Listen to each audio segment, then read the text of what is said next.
mudanayaal marka horeeto waa idin soo dhaweynaynaa madaxda wasaaradda xanaanada xoolaha waxaan idinka mahad celinaynaa kow safarkii dheeraa ee aad soo gasheen si aad xarigga uga jartaan dhismaha kan quruxda badan ee isugu jira farmasi maamul maxaan ku idhaahdaa deganaasho iyo qaybihii kaleeto ee xoolaha lagu daaweynayay aad iyo aad baan idinka mahad celinaynaa mar labaadka waxaan ku faraxsannahay inaad noo dhistaan xaruntan oo dhulkani xoolo badan baa ku nool lo'da ayaa ugu yar ariga iyo geela iyo xoolaha kaleetoba way joogaan idaha aad iyo aad baan ugu faraxsannahay inaannu helno xarun xoolaha lagu daaweeyo lagu daryeelo caafimaadkooda lagula socdo xaaladooda iyo tirakoobkooda xataa lagula socdo dad aqoon u leh oo dhakhaatiir ah oo maxaan ku idhaahdaa cilmiga caafimaadka bartay ee xoolaha ay joogaan aad iyo aad baan ugu faraxsannahay waxaan isleeyahay wakhti loo baahnaa iyo meel looga baahnaa ayaad xaruntan ay ku dhacday waa idinka mahad celinaynaa waxaannu ballan qaadaynaa maamulka degmada iyo shacabka reer baargaalba inaannu hantida tan quruxda badan faraha badan ee aadka ilaahay baa weyn aadka u weyn inaannu daryeelno ilaalinno dhowranno mas-uuliyiinta ka shaqayn doonta halkan aanu si dhow ula soconno baahiyahooda iyo maxaan ku idhahdaa wixii ay maamulkooda uga baahan yihiin iyo shacabkoodaba aanu si dhow ula soconno waa ballan qaadaynaa waxaannu rabnaa insha allaahu waa u mahad celinaynaa shirkaddii dhistay ee mahuraan waxaan isleeyahay markii la dhisaya guriga kan waa aragnayoo meel walba shub meel walba inay naqshadda iyo biyo kuyuga raacaan aad iyo aad bay ugu mahadsan yihiin shirkadda mahuraan oo shaqada tan ku guulaysatay inay qabato deegaanka u qabato mudanayaal dhammaantiin soo dhowaada waa galab farxadeed runtii hantida intaa leeg inaannu maxaan ku idhahdaa galabta naloo dahfuraayay wax weyn bay noogu fadhidaa su'aalaad baa nooga iman jiray dadka xoolaha wata xagee geynaa xagee ku daaweynaa xagee farmasile xagee magaciisle galabtay waxaasoo dhan waa laga haqabtiray baargaar weliba keliya maahe degmooyinka ku hareeraysanna waxaan malaynayaa biidnillahi tacaala inay ka haqabtirmi doonaan aad iyo aad baad u mahadsan tihiin xaqiiqdii farxadda galabtay lama soo koobi karo muddo bilo ka hor meeshaan waxay ahayd meel bannaan oo makhraanti waxaan ka ahayn inaan dhagax dhigaynay guud ahaan reer baargaal galabtana guriga quruxda badan oo qiimaha leh ayaa inoo xarig jaraynaa runtii waxa weeye waa farxad aan la soo koobi karin ilaahay ka sokow waxaan mahadda iskale wasaaradda xanaanada xoolaha ee Puntland iyo mashruuca iyo project Biole project xaqiiqdii waa wax aad loogu faano in maanta aan clinic helo runtii degmada iyo deegaamada ku xeerani sanada ka hor ama bilo ka horba waxa weeye waxa dhiman jiray intaasoo xoolaha oo daryeel la'aan u dhiman jiray in maanta la helo dawo tayo leh iyo qalabkeedii oo neef kasta oo maanta waxa weeye qalliinka fududa halkan lagu fulin karo waa ilaahay xamdigii wax lagu faano runtii waxa weeye baahida degmadan ay qabtay markii hore de waxa weeye wasiirka iyo agaasimuhu makhraanti waxay ka yihiin safarkii dheeraa ay soo galeen oo intaas ay soo socdeen waxaan filayaa makhraanti waxaa ka tihiin xaruntan waxaa laga dhisay meeshii ugu habboonayd ee qiimaha lahayd in laga dhisay waxa weeye maadaama ay aad meel u fog oo ay ahayd waxaa la dhihi jiray waxa weeye gaariwaa laakiin maanta ilaahay xamdigii waxay noqotay meel laga helo dawooyinka laga helayo dhulka kale oo laamiga xaqiiqdii aad ayaan ugu faraxsannahay inaan waxa weeye aan maantay xafladda quruxda badan oo qiimaha badan aanu makhraanti ka noqono wasaaradda xanaanada xoolaha waxaan leenahay garabkaaga allah galo projectiga Biole oo waxa weeye kaliya waxaan leenahay clinigan iyo gurigan quruxda badan kaliya mashruucan kama uusan wado degmadani wuxuu ka wadaa mashaariic kale oo xaqiiqdii badan marka waxa weeye aad baan uga mahad celinaynaa ayana anigoo magacayga Ciise oo ka socda company-ga Mahuraan Construction Company mashruucan haddaan idinka warbixin yar idinka bixiyo mashruucan waxa fuliyaanada waa Mahuraan Construction Company waxaana maalgelinaya mashruuca Biole oo kaashanaya World Bank iyo wasaaradda xanaanada xoolaha oo ka shaqeynaysa mashruucaas wuxuuna ka kooban yahay 5 qol weyn oo hall meeting ah iyo qol xafiisa iyo qol shaybaar loogu talagalay wuxuu kaloo leeyahay solar system aad u weyn oo loogu talagalay in korontaan loo isticmaalo dhammaan qalabkiisuna uu dhameystiran yahay xafiisyada iyo daawadii iyo dhammaan qalabkii lagu shaqeyn lahaa caafimaad iyo xafiis ahaanba waa u dhameystiran yahay sidoo kale waxaan aad ugu mahad celinayaa wasiiru dowlaha wasaaradda xanaanada xoolaha halkan nala jooga waxaan rabnaa inaan ku wareejino furayaashii mashruuca aan dhisnay mahadda ilaahay kadib uga mahad celinaynaa wasaaradda xanaanada xoolaha oo maanta ka daahfuraysa xarun caafimaad oo muhiim u ah aadna looga baahnaa deegaanka baargaal iyo deegaamada ku xeeran marka deegaamadan saa la socotaan deegaan buu meel istiraatiiji ah deegaankan ku yaal xoolaha ku dhaqan maahay xoolaha kale ee deegaamada kale laba xilli oo muhiim ah marna kuwa bariga ka jira baa soo dega buurahan marna kuwa xagga ka jira baa soo degaho waqtiga gugana xoolaha xeebaha iyo meelaha ka dambeeya jira baa waxay u soo raacaan qabowga waqtiyada wajiinaha oo la yiraahdo wahabka iyo soolka iyo xaggana xoolaha hayska soo aada baa soo fariista marka meel aad iyo aad xoolaha u ah kuwa degan iyo kuwa deegaamada ku xeeranba muhiim ah weey marka waa arrin ka mid ah waajibaadka dawladda oo ay wasaaraddu aad u gudato looguna baahna aad baan uga mahadcelinaynaa taas waa taas annagoo dowrka nagaga aadan horta xagga intifaacsigeedu waxaan u baahnayn weeye oo hadda shay aad u baahan tahay aad heshay ilaahay ugu mahadnaqo intifaacso weeye daryeelkeedana haddii nagoga biyo kama hanto haddii aan leenaha weeye aad baan u daryeelaynaa aad iyo aad baan salaamaya wasalaamu calaykum waraxmatullaahi wabarakaatu dowlihii iyo agaasimihii guud ee xanaanada xoolaha ayaa nala jooga waxay soo socdeen waad garanaysaan 760 kilomitir waxay halkaa u soo mareen mashruuc halkan ka hirgalay oo ahaa waxa weeye xarunta daweynta xoolaha degmada Baargaal ee gobolka Gaardafuu sida awgeed aad iyo aad baan uga mahadnaqaynaa wasaaradda xanaanada xoolaha ee dawladda Puntland iyo mashruuca biyooleba waxa weeye mashruuca biyoole runtii annaga hadda waxa weeye laba meelood oo dhismo ah oo xanaanada xoolaha lagu daweynayo veterinariyada ayaa soo gaaray midii wuxuu ku yaalaa oo kan galabtay aan daafurno weeye kan ku xigana insha Allah waxaan jecelnahay inaan ka daafurno meesha la yiraahdo degmada Caluule labadaas dhismo way ahaayeen waxa ilaahay mahadii ah halkan waxay ahayd runtii meesha ugu xoolaha badan deegaamada marka la eego sababtoo ah xayska waqtiyada afarta xilli intaba xooluhu way dhacaan laakiin wax daweyna iyo wax maxaanada laab ah oo halkan yaalay oo dawadeedii sufficient loo helayna ma jirin waxay ahayd tiimam wasaaraddu soo dirto oo 3 bilood 4 bilood mar yimaada laakiin maanta ilaahay mahadii waxa ah in wax weeye hoygii uu furan yahay shaqaalihii loogu talagalay ay joogaan dawadii ay taal waxa weeye lagu daweyn karo xoolihii bukooda waqtigan hadda waliba waxa weeye annaga waxa jirta abaar deegaanka oo dhan saameysay gaar ahaan waxa weeye biyo la'aana waa jirtay oo xoolihii baad la'aan iyo biyo la'aan bay jireen cudurkuna waa u weheliyay waxaan filayaa wixii maanta ka dameeya in xagga walwal aan laga qabi doonin insha Allah xagga xoolaha oo veterinariyada marka aad baan wasaaradda iyo dawladda ugu mahad celinaynaa insha Allah waxaan jecelnahay waxa weeye in ay noo sii kordhiso deegaankan oo deegaan aad u ballaaran oo xooluhu ku badan yihiin intaasaan warkay ku soo koobaya wassalaamu calaykum waraxmatullaahi wabarakaatu aan rabaa inaan laba eray ka yiraahdo xaruntan waa xarunta daaweynta caafimaadka xoolaha iyo horumarintooda wey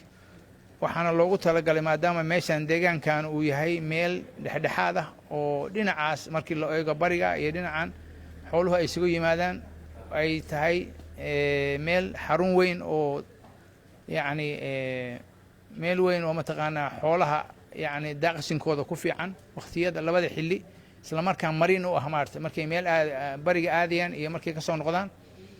wasaaraddu waxay garatay marka arrintaas maadaama ay lama huraan tahay xooluhuna ay yihiin lafdhabarta dhaqaalaha in loo sameeyo meel lagu ogaado meel wax laga qabto daryeelka caafimaadka xoolaha iyo horumarintooda haddan marka mashruuca biyoole ayaa wasaaraddu iyadoo ku howlgelaysa istiraatiijiyadda yacni iyo siyaasadda ay dawladdu ugu talagashay horumarinta xoolaha maadaama ay lafdhabarta dhaqaalaha ay xooluhu yihiin isla markaana dakhliga ugu badan oo dawladdu ay ku shaqayso ayay waxay ka soo baxaan in daryeel loo helo waxa taa marka ay sahlaysaa haddii caafimaadkii xoolaha wax laga qabto dakhligii dadka inuu aad u kordho oo laga faa'iidaysto caanahooda hilibkooda iyo ka ganacsiga xooluhu inay noqdaaniin markay suuqa marayaan suuqyada aynu u diro ay gaaraan inay noqdaan xoolo tayo leh oo dadka yacni raali gelin kara inay ka ganacsadaan sidaa darteed waxaan rabaa marka inaan idhahdo xarunta caynkaasa oo waxtar kale oo yacni wax kharashka faraha badan ku baxay waxaa la rabaa in xoolihii inaad qayb ka qaadataan sidii ay uga faa'iidaysan lahaayeen si ay u noqoto meel yacni aad u shaqaysa isla markaana sababta in waxyaabahii ka dhiman oo kale oo loo baahan yahay hadhow lagu dhiirado haddaad aragto mashruuc meel la keeno oo si fiican u shaqeeya wuxuu suuro gelinayaa kuwo kalena haddii marka shaybaanka oo kale waxyaabahay ka maqan dhakhaatiirta loo kordhiyo meeshii la ogaado meel waxtar leh inay tahay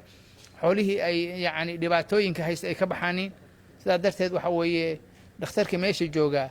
ama labada qof oo laga yaabo inay joogaan waxba tarimayaan haddaan wax lala qaban marka in akhyaarta waxaan ka codsanaynaa iyo deegaanka dadka waxgaradka ee jooga iyo mas-uuliyiintoodaba meeshaas inay gacan fiican siiyaaniin inay isu xilqaamaan inay la shaqeeyaaniin inay dadku wacyigelin la siiyo ma garta in dadku ay la soo xiriiraaniin inay ka faa'iidaystaaniin waqtigaas wax badan oo ay waxaan umaleynaya puntland intee maraysa 24 sano maanta ilaahay sabab ka dhigay inay mashruucaasu meesha u yimaado marka in laga faa'iidaysto oo sida ay wasaaraddu ugu talagashay inay meeshaan baahi badan u qabto adeegan in looga faa'iidaysto baan idinka rajaynaynaa haddii ilaahay idmo marka waxayna keenaysaa maxay mashaariic kale xataa oo wasaarada kale ay iyagu bay xataa sababaysaa nimankaas mashaariicda loo geeyey oo dhinaca xoolaha waa daryeelan caafimaadkii waa wanaajiyeen war xoolo la qabto wixii ka dhiman haddii kale oo ay wixii shaqayn waayeenina waxa iman kadha haddee waa iska dhabarjab weeye waa meel aan ku habboonayn bay noqonaysa sidaa darteed mar iyo 2 iyo 3 waxaan idin leeyahay meeshaas waxa weeye waa inay noqotaa sida ahmiyadda loo siiyey inay ka soo baxdo إن شاء الله تعالى وزاردنا هدا يدا ماشي كينتي وخصب إني كور هيسو والله سعوت حالة دودا ووحي كدي من مارتي أي لدونتو سيدات كانوا أي يعني باهداس أي قوانين أي كبحانين مركب وحن رجينا إن شاء الله تعالى وحن كلو قدر لها مشروع عم بيقول بارجال وحكما قوان قالوا لنا وحكما قوان ما بدن وحكبت هدي على أما هالنقطة حفيسي اللي دري لي أو مع الذي اعتري أو ما أي كمدين وزارة ده maxaan ku ihahdaa meesha la yihahdo qardho boosaaso ma garat kuwa hadda soo socda oo kale oo la dhisi doono sida raka iyo burtinle iyo galda waxaasoo dhan mashruucaas saga qaban doona haddii alaydno marka waxaan kale ogaanaysan waa tartan wey ogaada tartan baa lagu jiraa wasaaradda tartan wey qoladii waxaana weyda haddii waxay la tahay waa nasiib darro wey marka waxaa kaloo jira mashaariicdan marka waxa weeye horumarinta ah ee wasaaraddu ay wado oo la kaashanayso bangiga adduunka ee mashruuca biyoole uu ka mid yahay wax badan buu taray runtii aad iyo aad caafimaadkii waxbuu ka qabtay shaybaarada oo kale hadda dhakhaatiir baa loo sameeyey maxaan ku ihahdaay waxa la sameeyey baabuur gurmadka gaadiidka oo idin soo gaareen haddaa reer baargaartiin baan filaya oo meeshii ay dhibi ka jidho oo caafimaad xumo ah imanaysa marka way iskaabayaan iyagu dhakhtarku waa soo gudbinaya wixii ka awood badan wuxuu leeyahay saasaa jiray meeshaas aanan gaari karin baa jira halay soo gaaro marka waxa weeye waxaasoo dhan waxay ka mid yihiin qaybta horumarinta caafimaadka xoolaha ee wasaaraddu ay wado wasaaraddu waxay la tahay idinku meel koona baa joogtaaniin waxaan u malanayaa mar arag bay idinku yihiin laakiin shaqo badan bay wadaa wasaaraddu shaybaaradii hadda waad maqlayseen qardha ugu damaysay oo meel saylada iyo shaybaar iyo kulli laga furay muddada hadda 5 sano oo 4 sano hadda socota wax badan baa xoolo laga qabtay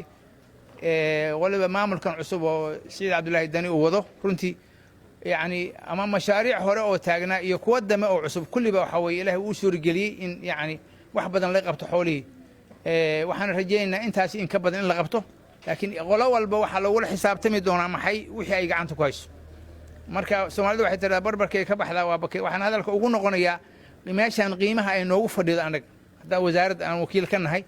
iyo sida ay dadku adeegan ugu baahan yihiin iyo in yani qofku waxa uu haysto inuu ka dhigto waxa uu isagu u baahan yahay oo horumariyo markaas waxa ninkii gunti leh baa garba saar wax tahay Soomaalidu tiraahdo markii aad go haysato baa go lagu dari karaa laakiin haddii wixii aad haysato oo aadan wanaajin waxba iman maayaan insha Allah waxaan idin rajaynayaa in arrintan ay noqoto tilmaan fiican iyo waxqabad fiican oo baargaal ay noqon kuwa haraaga noqday ay noqoto kuwa tilmaanta fiican laga qaato walaal mashruuca sida looga qabtay meel fiican bay shaqadii loo baahnaa nimankaas waa qabsadeen wax ku darbay u baahan yihiin aan la oran meeshii bay kaga tageen si gaar ah odayaashan u ballamayna haddii alla idmo laakiin intaa waxaan rabaa inaan ku baraarujiyo waxaan galabta ku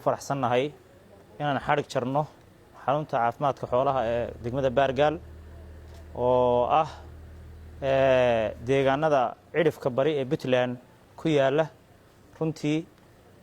waa maaragtay waxay muujinaysaa horumarka Puntland ay ku tallaabsatay bay calaamad iyo astaan u tahay waxaad ogtihiin muddooyin dhowaa ama muddo yar ka hor Puntland waxay la daaladhacaysay oo la kaca kufaysay ama aan maaragtay ka shaqaynaynay inaan caafimaadka dadka maaragtay horumarino maanta ilaahay mahadi waxaan joognaa oo aan maraynaa inaan caafimaadka xoolaha maaragtay ka shaqayno oo horumarino insha Allah mashaariicda kale iyo noocyada kala duwan ee horumarkuna kalena waa iman doonaan waa ilaahay mahadi runtii waxay kaloo muujinaysaa ogaanshaha ay wasaaraddu og tahay baahida caafimaad